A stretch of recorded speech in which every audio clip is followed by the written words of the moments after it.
Bismillahirrahmanirrahim. Assalamualaikum warahmatullahi wabarakatuh.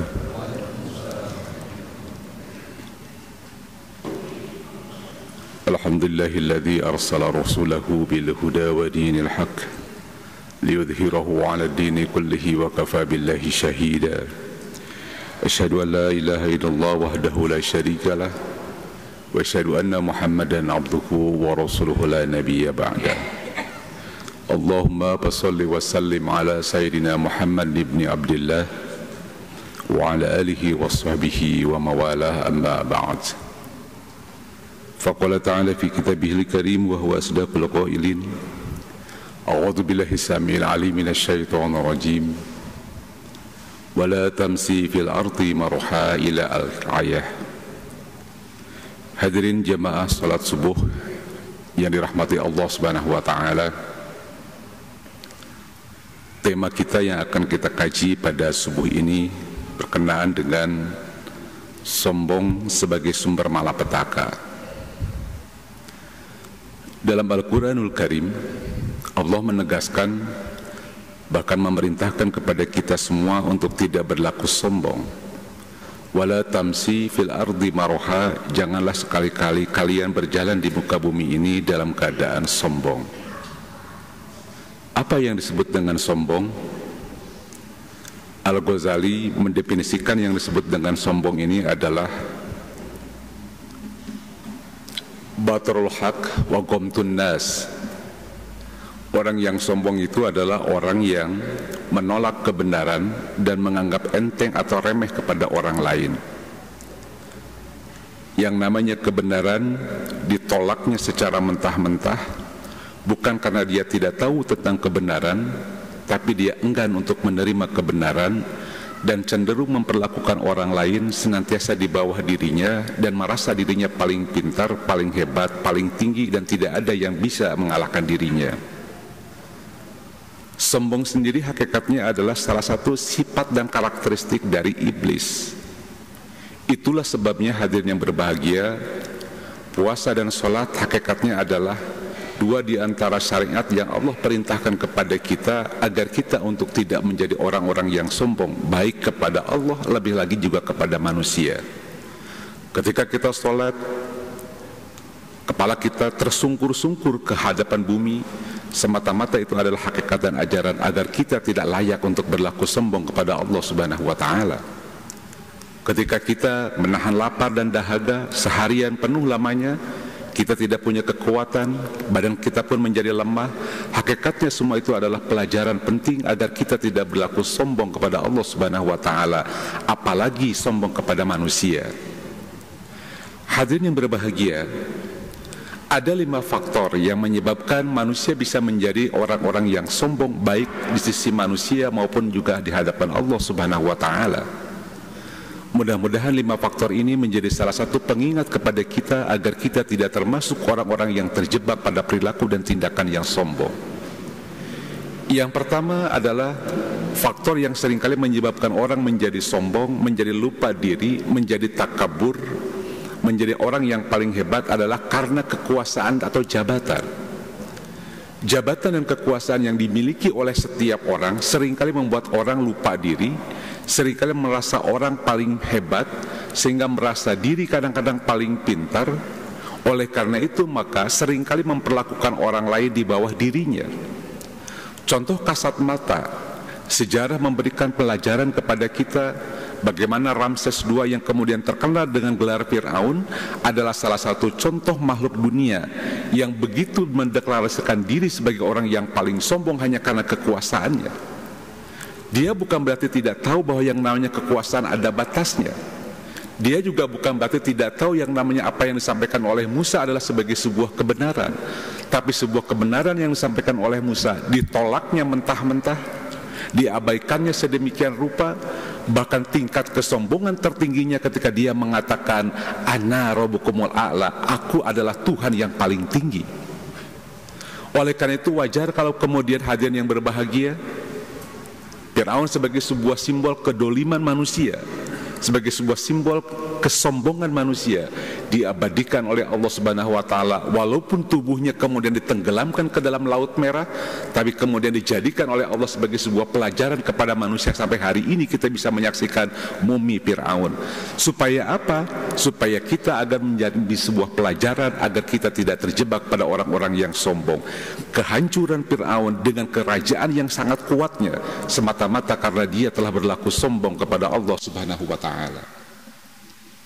Oleh karena itu hari ini berbahagia, kekuasaan hakikatnya adalah amanah, kekuasaan hakikatnya adalah sebuah pemberian dan kepercayaan.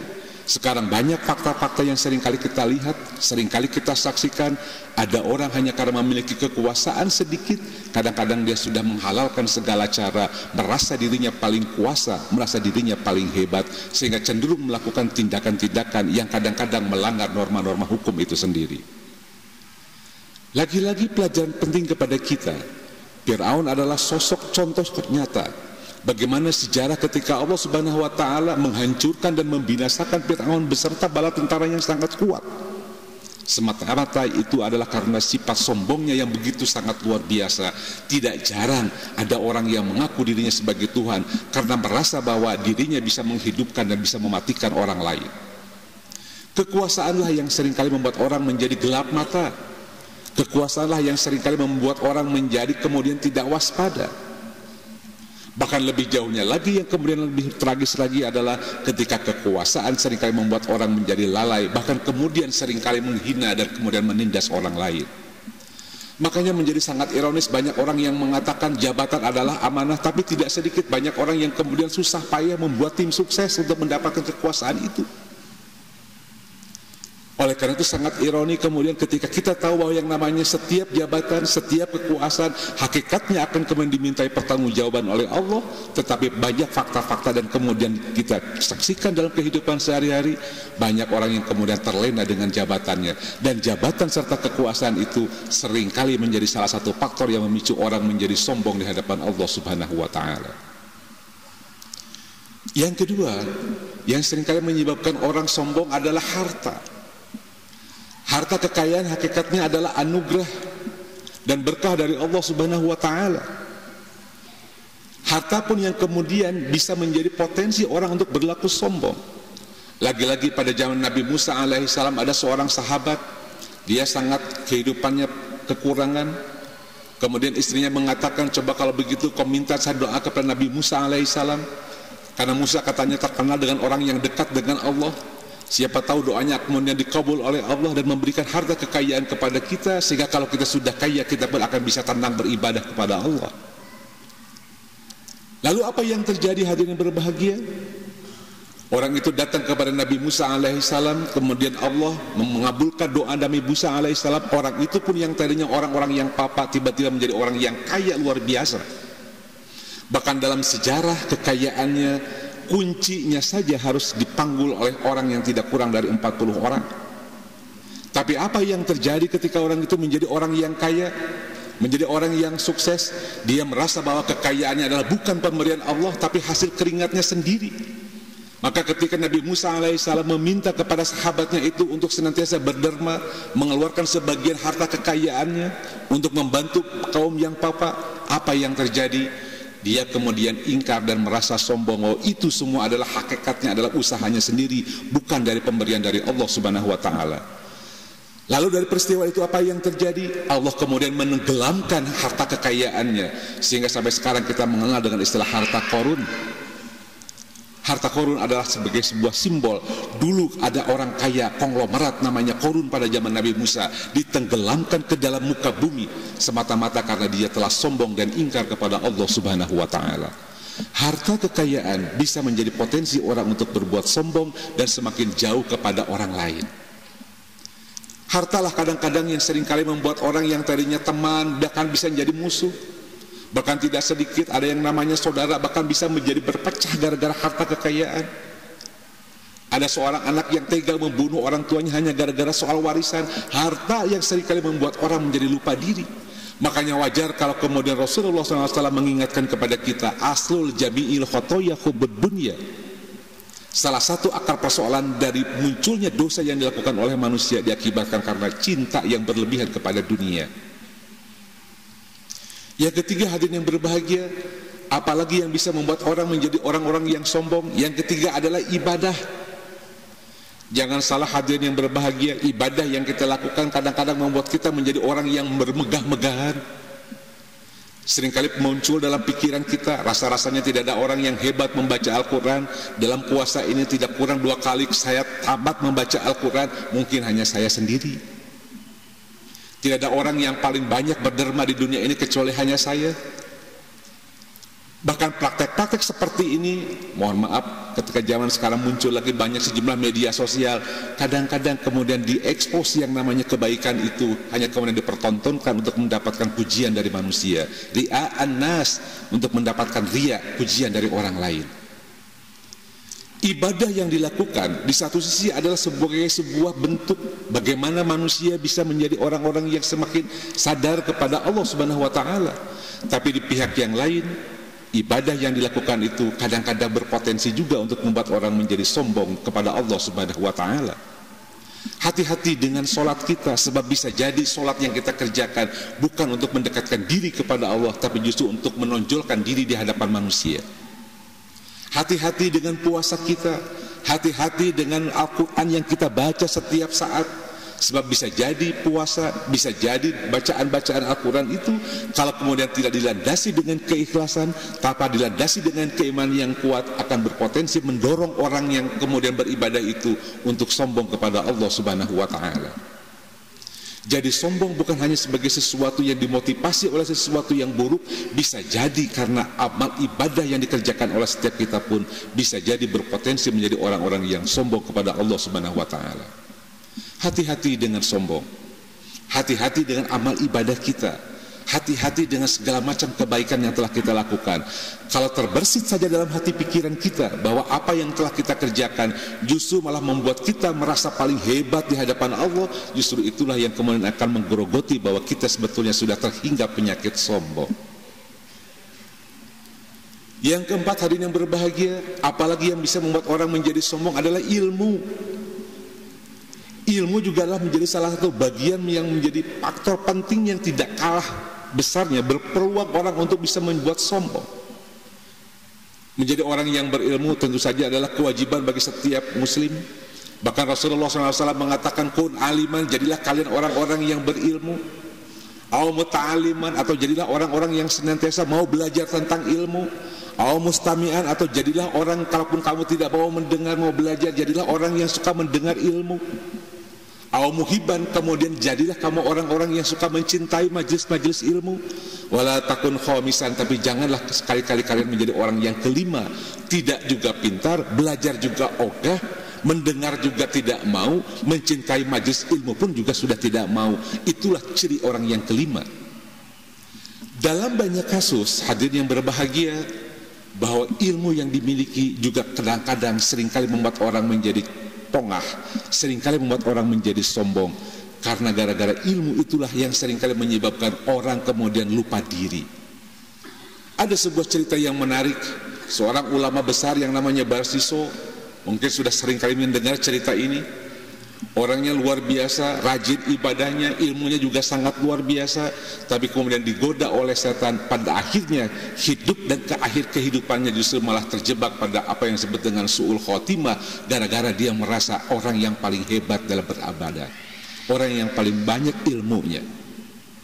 Jadi ilmu apapun yang kita miliki hakikatnya adalah sebagai sebuah sarana, sebagai sebuah media. Untuk apa? Untuk semakin banyak mendekatkan diri kepada Allah Subhanahu wa taala. Kalau kita baca Quran surat yang pertama Al-Alaq, dari mulai perintah membaca Iqra bismi rabbikal ladzi khalaq, di akhir ayat itu Allah menegaskan wasjud waqtarib, maka sujud dan perbanyaklah mendekatkan diri kepada Allah Subhanahu wa taala. Artinya apa? Pesan moral yang kemudian disampaikan oleh Allah Subhanahu wa taala dalam Quran surat Al-Alaq, jadilah kalian orang-orang yang berilmu, tapi ilmu itu harusnya menjadi media semakin sujud dan semakin mendekatkan diri kita kepada Allah Subhanahu wa taala. Bukan sebaliknya, banyak ilmu yang kita miliki, banyak pengetahuan yang kita dapatkan, justru malah semakin ingkar, maka semakin jauh kepada Allah Subhanahu wa taala. Jadi hakikat ilmu yang bermanfaat adalah orang yang mendapatkan ilmu pengetahuan, kemudian ilmu itu merefleksi menjadi sebuah perilaku, yang perilaku itu semakin mendekatkan diri dan mencintai Allah Subhanahu wa taala, bukan semakin menjauhkan dirinya kepada Allah Subhanahu wa taala. Hadirin kaum muslimin yang berbahagia, kemudian yang terakhir, salah satu faktor yang bisa membuat orang terjebak pada perilaku dan perbuatan sombong adalah tentang kesukaan kepada diri kita sendiri. Karena penampilan fisik, karena performa yang kita miliki, karena kepribadian yang kita miliki, karena segala sesuatu yang kita miliki yang seringkali membuat kita merasa paling hebat, merasa kita paling tampan, merasa kita paling cantik, merasa kita yang paling luar biasa. Faktor-faktor itulah yang seringkali membuat kita menjadi juga orang-orang yang sombong kepada Allah Subhanahu wa taala. Oleh karena itu, hari yang berbahagia, mengakhiri dari kultum ini ada sebuah hadis yang disampaikan oleh Rasulullah SAW. Sayati ala ummati zamanun yuhibbunal khamsa wa yansaunal khamsa, kata Rasul. Akan datang suatu zaman kepada umatku di mana pada zaman itu umatku akan lebih mencintai 5 perkara, tapi dia juga melupakan 5 perkara. Apa yang dicintai oleh umatku, kata Rasul, pada zaman itu? Yang pertama adalah yuhibbunad dunya wa yansaunal akhirah. Pada zaman nanti, entah zaman kapan, mungkin sudah terjadi pada zaman saat ini, umatku lebih mencintai kehidupan yang bersifat duniawi, tapi dia lupa kehidupan ukhrawi. Yang kedua, yuhibbunal hayat wa yansaunal maut. Kata Rasul, nanti pada satu zaman umatku akan lebih mencintai yang namanya hidup dan kehidupan, tapi dia lupa yang namanya mati, padahal setiap orang pasti akan mati. Yang ketiga, yuhibbunal qusur wa yansaunal kubur. Kata Rasulullah SAW, nanti akan ada satu zaman di mana umatku lebih cinta kepada yang namanya gedung-gedung bertingkat, tempat tinggal yang mewah dan indah dan nyaman, tapi dia lupa rumah masa depan, yaitu kubur, ukurannya tidak lebih dari 1 kali 2 meter. Itulah yang disebut dengan rumah masa depan. Kemudian yang keempat, yuhibbunal mal wa yansaunal hisab, kata Rasul.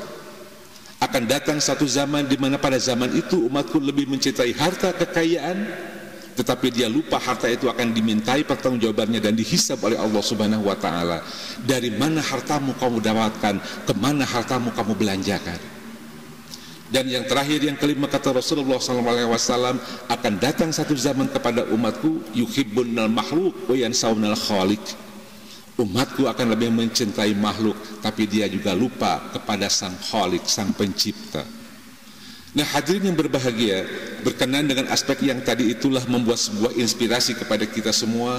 Mari kita gunakan puasa, mari kita gunakan beberapa hari ke depan ini untuk sebagai bahan refleksi, agar kita terhindar dari praktek-praktek sombong yang justru malah membuat manusia menjadi celaka, manusia menjadi hina di sisi Allah Subhanahu wa taala. Banyak contoh-contoh kasus yang menyebabkan manusia sombong justru malah menjadi orang-orang yang hancur, orang-orang yang nista, bahkan binasa di sisi Allah Subhanahu wa taala. Hakikatnya kita semua diberi kelebihan, kita diberikan sebuah kenikmatan. Itu semua hakikatnya sebagai sebuah media agar kita mau mendekatkan diri dan semakin sujud kepada Allah Subhanahu wa taala. Mudah-mudahan hadirin yang berbahagia, inspirasi ini bisa menggugah semangat kembali kepada kita, bahwa kita termasuk orang-orang yang insya Allah dijauhkan dari perilaku dan sifat-sifat sombong yang kemudian justru malah mendorong kita untuk senantiasa terus tawadu kepada Allah Subhanahu wa taala. Aqulu qouli hadza billahi fi sabilil haq. Wassalamualaikum warahmatullahi wabarakatuh.